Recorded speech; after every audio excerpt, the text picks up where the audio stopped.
എൻ്റെ എല്ലാ പ്രിയപ്പെട്ട കൂട്ടുകാർക്കും ഒരുപാട് സ്നേഹത്തോടെ പുതിയൊരു വീഡിയോയിലേക്ക് സ്വാഗതം. ഇന്ന് നമ്മൾ തയ്യാറാക്കാൻ വേണ്ടി പോകുന്നത് ഒരു സാലഡാണ് കേട്ടോ. അപ്പോൾ ഇതിൽ സാലഡ് എന്ന് പറയാനായിട്ട് ഇതിൽ നമുക്ക് പ്രത്യേകമായിട്ട് ഒരു ഇൻഗ്രീഡിയൻറ്റ് നമ്മുടെ എല്ലാ വീടുകളിലുള്ളൊരു ഇൻഗ്രീഡിയൻറ്റ് കൂടി ഞാൻ ചേർത്തിട്ടുണ്ട് കേട്ടോ. അതിൽ അതെന്താണെന്ന് ഞാൻ വഴിയെ പറയാം കേട്ടോ.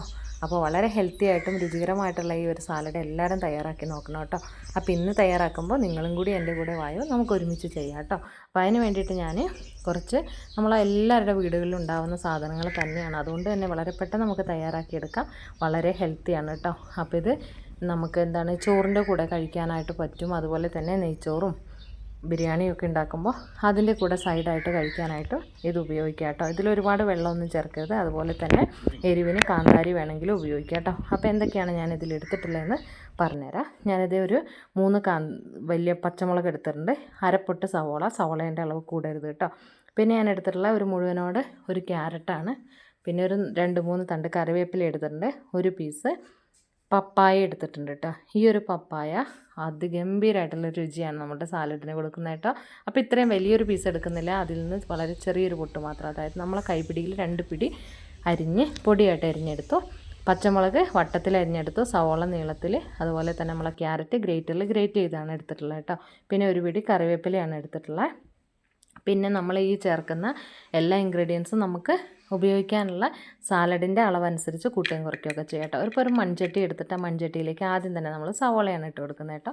അപ്പോൾ ഞാനിവിടെ വലിയ സവോളേൻ്റെ ഒരു അരഭാഗം സവോളയാണ് എടുത്തിട്ടുള്ളത്, അത് മതിയാവും കേട്ടോ. പിന്നെ ഒരു 4 പച്ചമുളക് കട്ട് ചെയ്ത് ഇട്ട് കൊടുത്തിട്ടുണ്ട്. അത്യാവശ്യം നല്ല എരിവുള്ള പച്ചമുളകാണ് കേട്ടോ. 3 ഞാൻ എടുത്ത് വെച്ചുള്ളൂ, പക്ഷേ ഞാൻ ഒരെണ്ണം കൂടി എടുത്തിട്ടുണ്ട്.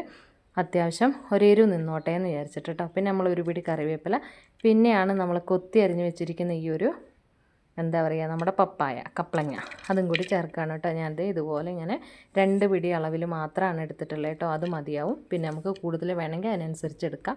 കൂടി പോകാതിരിക്കാനായിട്ട് ശ്രദ്ധിക്കണം കേട്ടോ. പിന്നെ ഇത്രയും സാധനങ്ങൾ ചേർത്തിട്ട് അതിലേക്ക് നമ്മളൊരു 1/4 ടീസ്പൂൺ ഉപ്പും കൂടി ചേർത്തിട്ട് കൈ ഉപയോഗിച്ച് നന്നായിട്ട് അത് ഞെരടിങ്ങ് എടുക്കുവാണ് കേട്ടോ. കാരണം ഈ ഒരു എരിവും ആ സവോളേൻ്റെ നീരും ഈ ഒരു കപ്ലങ്ങയും കൂടി എല്ലാം നല്ല ഉപ്പും ഇതൊക്കെ ചേർന്ന് നന്നായിട്ട് അങ്ങ് എരിവും കൂടി ചേർന്ന് അങ്ങ് യോജിച്ച് വരട്ടെ. ഇതിലാണ് ഇതിൻ്റെ രുചിയുടെ സീക്രട്ട് ഇരിക്കുന്നത് കേട്ടോ. ഈ ഒരു ടൈമിൽ തിരുമുമ്പോൾ ആരും തന്നെ ക്യാരറ്റ് ഇട്ട് കൊടുക്കരുത് കേട്ടോ. കാരണം നമ്മുടെ കേട ഒഴിക്കുമ്പോൾ ക്യാരറ്റിൻ്റെ ആ ഒരു കളറ് കൂടുതലായിട്ട് നിൽക്കും. അതുകൊണ്ടാണ് നന്നായിട്ട് കൈ കൊണ്ട് തിരുമ്മി യോജിപ്പിച്ചതിന് ശേഷമാണ് നമ്മൾ ക്യാരറ്റ് ഇട്ട് കൊടുക്കുന്നത് കേട്ടോ. ക്യാരറ്റ് ഇട്ടതിന് ശേഷം ജസ്റ്റ് ഒന്ന് ഇളക്കാൻ മാത്രമേ പാടുള്ളൂ കേട്ടോ.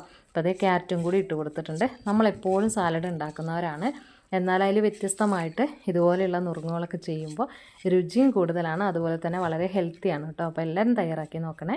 അപ്പോൾ അത് ഞാൻ കൈകൊണ്ട് ജസ്റ്റ് ഒന്നും കൂടി ഇളക്കിയെടുത്തു കേട്ടോ. ഇനി അതിലേക്ക് നമുക്ക് വേണ്ടത് തൈരാണ്. ഒരുപാട് പുളിയുള്ള തൈര് എടുക്കരുത്, എന്നാലൊരു മീഡിയം പുളിയുള്ള തൈര് കേട്ടോ. അപ്പോൾ അത് ഞാൻ മിക്സിയിലിട്ട് അടിക്കുകയൊന്നും ചെയ്തിട്ടില്ല, കട്ട തൈരായിട്ട് തന്നെയാണ് ചേർത്ത് കൊടുത്തത്. തൈര് ചേർത്തിട്ട് നമ്മൾ സ്പൂൺ ഉപയോഗിച്ചിട്ട് ഒന്നുകൂടി ഒന്ന് ഇതുപോലെ ഒന്ന് ഇളക്കിയെടുക്കുകയാണ് കേട്ടോ. ഈ ഒരു ടൈമിൽ നമ്മൾ ഉപ്പും കൂടി നോക്കണം, ഉപ്പ് അധികം ഉണ്ടോ കുറവുണ്ടോ എന്നൊക്കെ. അധികം ആവാൻ വഴിയില്ല. അതുകൊണ്ട് തന്നെ എനിക്കിപ്പോൾ ഈ ഒരു 1/4 ടീസ്പൂണിലും കുറച്ചും കൂടി കൂടുതലുള്ള ആ ഒരു ഉപ്പ് പാകമായിരുന്നു കേട്ടോ. അപ്പോൾ എരിവ് നമ്മൾ മുളക് ഇട്ടിട്ട് നന്നായിട്ട് ഞെരടിയത് കൊണ്ട് തന്നെ അതിഗംഭീരമായിട്ട് നല്ല എരിവൊക്കെ ഉണ്ട് കേട്ടോ. കൂടുതലൊന്നും ആയിട്ടില്ല. എന്നിട്ട് എന്നതിന് ശേഷം നമ്മൾ ഇതിലേക്ക് കാന്താരിയാണ് ചേർക്കുന്നതെങ്കിൽ വേണമെങ്കിൽ ഇടിച്ച് ചേർക്കാം, അങ്ങനെയൊക്കെ ചേർക്കാം കേട്ടോ. പിന്നെ ഞാൻ ഇതൊരു മൺപാത്രത്തിലേക്ക് മാറ്റുകയാണ് കേട്ടോ. അടിപൊളി ടേസ്റ്റ് എന്ന് വെച്ചാൽ നമ്മൾ ഈ ഒരു കപ്ലങ്ങ ചേർത്ത് കൊടുത്തതുകൊണ്ട് രുചി അതിഗംഭീരമാണ് കേട്ടോ. ഇടയ്ക്കൊന്നിങ്ങനെ കടിക്കാൻ കിട്ടും. അറിയാമല്ലോ കപ്ലങ്ങയ്ക്കൊരു ഇച്ചിരി ഒരു ഇതുണ്ടല്ലോ, കഴിക്കാനായിട്ട് അതിഗംഭീരമാണ് കേട്ടോ. അപ്പോൾ എല്ലാവരും ഇതുപോലെ ഒന്ന് ട്രൈ ചെയ്ത് നോക്കണം കേട്ടോ. അടിപൊളി ടേസ്റ്റാണ്. അപ്പോൾ എല്ലാവരും തയ്യാറാക്കിയിട്ട് ഫീഡ്ബാക്ക് അറിയിക്കാനായിട്ട് മറന്നുപോലെ. ഒരുപാട് നല്ല റെസിപ്പിയായിട്ട് നമുക്ക് വീണ്ടും അടുത്ത വീഡിയോ കാണാം. അതുവരേക്കും എല്ലാവരോടും ഒരുപാട് സ്നേഹം. Thank you for watching.